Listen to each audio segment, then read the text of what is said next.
Hello, welcome. So first off, my name's Amanda. I am your high priestess, your mystic, your healer, your life coach, and your friend. I want to go ahead and say that any music I do not own any rights to. I just wanted some background noise. So I wish I had been doing card readings, and I have got to do some channeled messages. Like, it could be one big message. Actually, I think we'll make it one big message. So we're going to start out, and then I'll go ahead and put it this way. Like, whenever this finds you is whenever you need it, because this is for the collective. If you happen to watch it, whenever you do need it, this will resonate. So the first thing is ego death, right? Endings and beginnings. Well, this is all about endings and beginnings and what our soul needs, and change. So endings and beginnings, and the way that he had showed me this was through trees. Okay, the fall of the year, trees, they start changing colors, and what's like no longer serves them falls away, right? So these leaves are falling away because they no longer serve them. Or like whenever a tree dies, it will naturally start blocking itself down. You will see it start piecing itself down, right? And that's because that no longer serves it, and it needs to go. So if you look at trees, it's a very natural process. Like our soul, it knows when things no longer serve us and they need to go.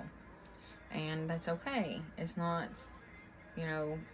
bad thing, but we fear change, right? We're scared of it.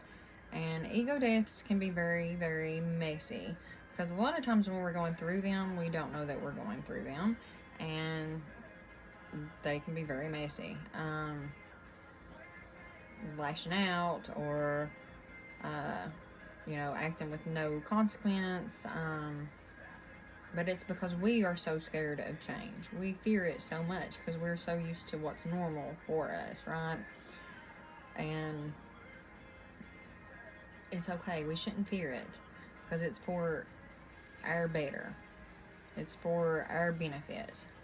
It's for our higher selves. And that's kind of just how he wanted us to look at that, right? So also, God, Spirit, Source was showing me that during ego death and the fear of change,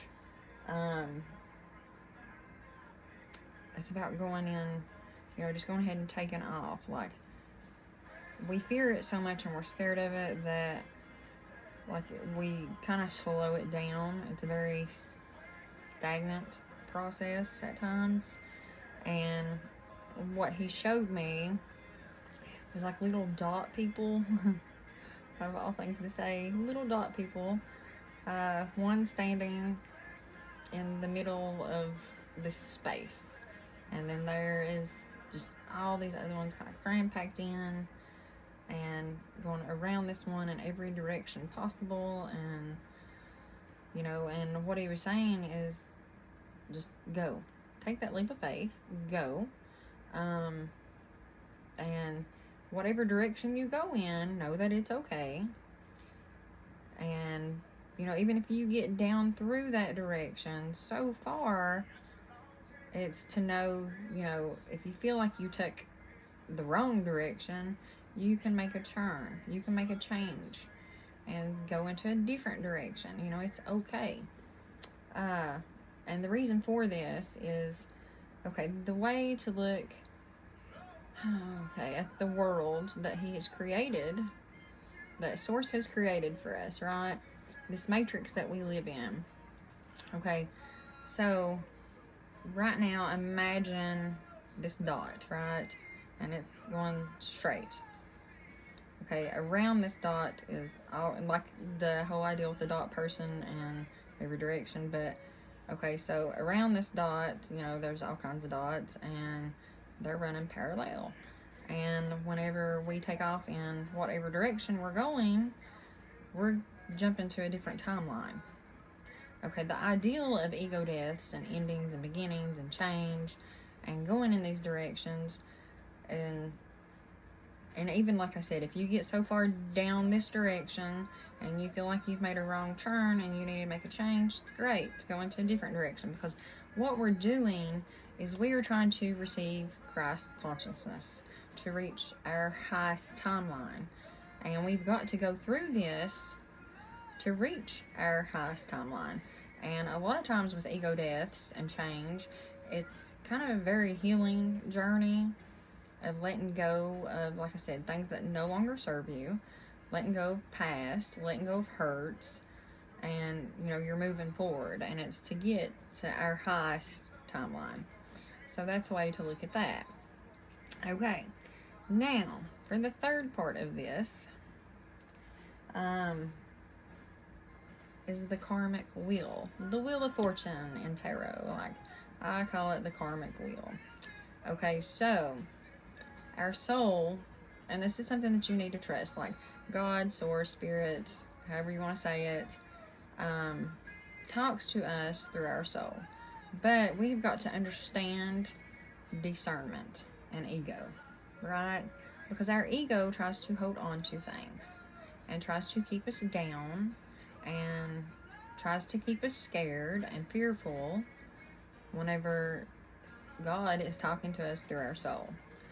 And the karmic wheel, as I like to call it, whenever we're making decisions, we know what's right and wrong for us through our soul. Not through ego, but our soul. You have got to figure out the difference between the two. Your ego will tell you that you are doing right, that this is what you should be doing, that, whatever it, may apply to, that, yeah, this is what you should be doing, but your soul will be pulling you in a different direction, telling you no. And therefore, you are going to be on this karmic wheel, and whatever this may pertain to in your life, whether it be relationships, people, jobs, like, you're going to feel punished in a way, because, and you may not even look at it like that to begin with. You probably don't even know what's going on. But bad luck, like, you feel like you have the worst of luck. You could do something and things fall apart. Buy something and it breaks down, or and it's because your ego is telling you, yeah, that's what I need to be doing, and you're not listening to your soul. So once you start listening to your soul and to God, then things will start to change, and they will change for the better. And that's whenever, like, you feel and you see that, like, everything's going in a better direction. So that's the way to look at that. And I don't know, that kind of comes back to the ego and discernment. It's kind of hard to tell, what's what, because our ego is something that holds on very tightly. Going back to the beginning with endings and beginnings and the ego death.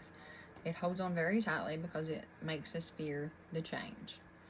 So, coming back down to the karmic wheel, the fear of the change, if you do not change whatever it is that God is telling you to change, then you're going to constantly experience what seems like bad luck. Things not going your way, and that's because he's trying to get you to wake up. Wake up and make this change. So, hope this has helped. It's really about all I can say on it. And hopefully it resonates. Hopefully it helps. If anybody needs help, please contact me. My email address will be in the description. I will try to help you as much as I can. Going through any kind of process, like I said, life coach, mystic, healer, your high priestess. Like, that's what I said. Who signs up for this? But evidently I did. And so if you need me, please let me know. Email me. You can find my Facebook page, Thyravenscauldron. Message me there. And I will help you as much as I possibly can. So thank you, and until the next video.